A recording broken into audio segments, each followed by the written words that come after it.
children and dad, and you get to see an element of what their past was like, of what their childhood was like. And I'm really happy with how it turned out. And we wanted to try it once, and I think it'll be happening a lot more because there's this great 22-year window of what happened, and there's a lot of story there that you can flesh out. So I think we're definitely going to go there because it's coming up in I think April, that episode, and I was really pleased with how it turned out. So yeah, another positive is that if Little Sam and Little Dean are filming, Big Sam and Big Dean are sleeping. Yeah, right. So there's that. So keep pushing. Yeah, keep pushing. Flashbacks. Very important. Okay. There was a question there in the middle. Dean always wears this okay. Dean always wears a certain necklace. Does it mean anything? You gonna hang me out to dry on this one? Oh yeah. I mean, we can't. I mean, it does, but we can't. Yeah, it does have significance, and but we can't talk about it. Yeah. It's from Sacramento.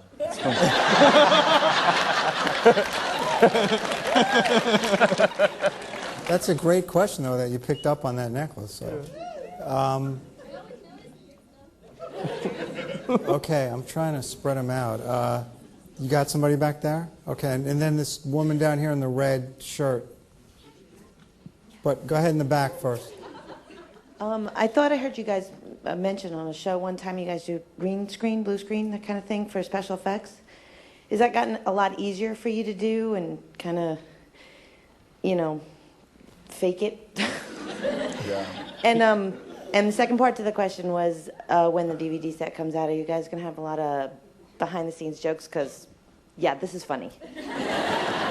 We actually just had a film crew on set with us this past week doing behind-the-scenes stuff for the DVD. So,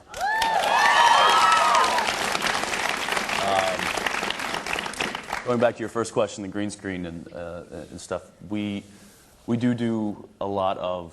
I said do. You said doo-doo. You said doo-doo.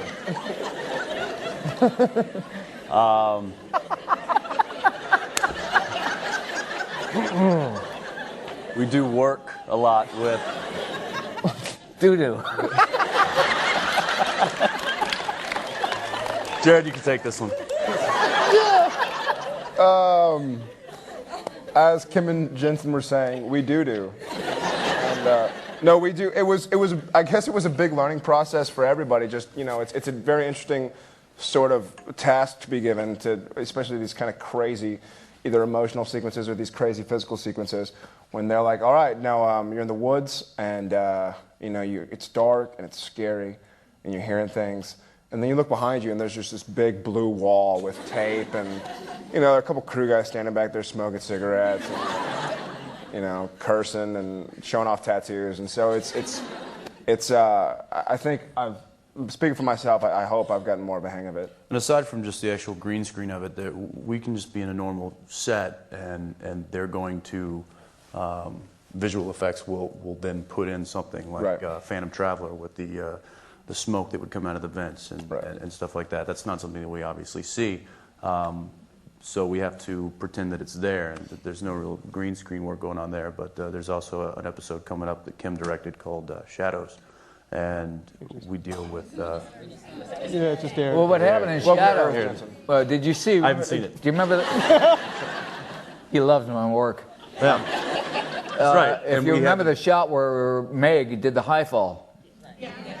They hung her 6 feet off the ground, and she was picked, we call it picked, with 2 wires on her hips. And she was looking up at the camera and doing this. Hello. She was looking up at the camera doing this. And she just laid back, and she just laid out and flattened out. And they dropped her visually with the computer 7 stories. She never went anywhere. That was all just in one place. And then when we ran up to the window, she wasn't even there, and we were actually staring at a big red X. Yeah. So Jensen, does that mean that you guys actually have to act? No. I'm actually not here right now. Oh, I'm kidding. We're actually in Canada. These are our body doubles. Yeah, over here. I actually have two questions. The first one is, Jensen, in a past interview, you said you were a Christian. I was wondering, is it hard to do this kind of show, like having that background? And the other question is, in an episode, I don't remember which one it was, you gave the phone number when you're trying to reach your dad. You're like, give me a call, this is my number. But whenever you call, it says this is Dean Winchester, and it says leave your coordinates. Did you ever hear, like, can you actually leave voicemail on there? Did you hear, like, did you have a lot of fans leaving messages at that number? Because it wasn't a 555 number. It was very small to pick up on, because my sister and I, we watch it. She watches it at her place, I watch it at mine. And I was like, did you see the number? She's like, was it a real number? And so, anyway, that was my question. If you want to actually call him, it's 800 wet legs. This is. Don't give out his number. Oh, you changed it? Scratch it. I'm lost. What was the question? What? Something about. You're a Christian. Yes, okay. The first question, yes, I was raised with a very religious family, and in that, I mean, what I do, this is, this is acting. We're telling stories. I portray a character. Does my grandmother cringe sometimes? Yeah. But at the end of the day, it's something that I'm cool with.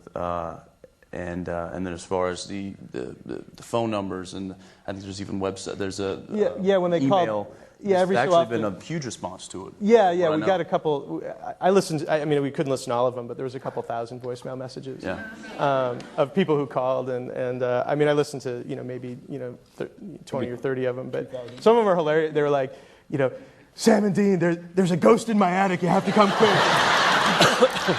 And those were my favorites. That's awesome. All right. Whoa. Wow. Yes. Can you do that again? Take one all the way in the back up there and one right here in the front. Hi, my son and I are really big fans, and you guys are great. And I want to know what kind of car it is you drive. It's great. It's a 67 Chevy Impala.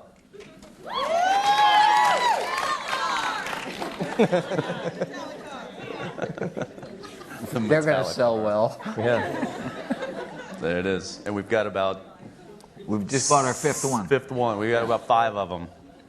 Yeah. That's why you can't find them on eBay, because we Yeah. We have them all. Right there. Okay, so let's talk about the music.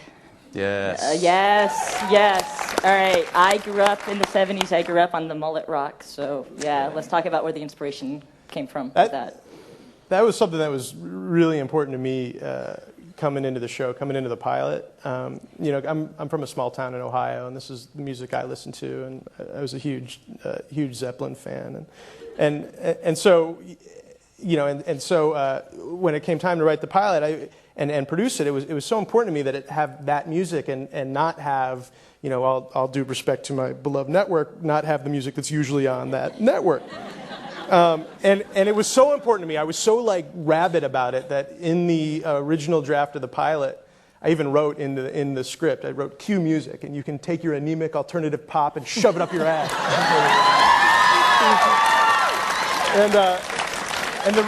And the reason I wrote the scene when they're in the pilot, they have the scene where they're talking about tapes, and he's like, AC/DC, Motorhead, Metallica.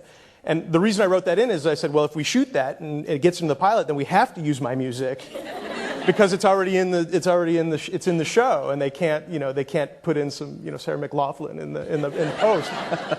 So this is and we've had a great time. I mean, with Phil also in post production, and with Bob of figuring out these songs and coming in one morning and being like, ooh, Billy Squier, what about Billy Squier? And I think it's like a real signature to the show, and it's Midwestern, it's like two guys from Kansas in a muscle car, and this is the music they listen to. So, but I love it. There was the other night was Joe Walsh, Rocky Mountain Way, and I'm just laughing my ass off. Yeah, Rocky Mountain Way on the WB.